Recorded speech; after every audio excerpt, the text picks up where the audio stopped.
ఆలస్యమవుతోందని చింతించకు,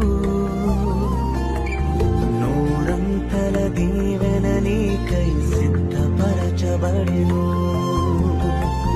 చిత్తము జరిగించుమని ప్రార్థించు, కాలాలు సమయాలు యేసయ్యవేగా.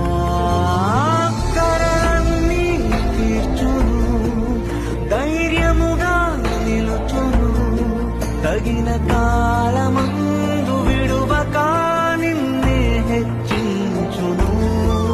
శ్రమలోను స్తుతించు, విశ్వసించి ప్రార్థించు, నన్ను ఘనపరచువాని ఘనపర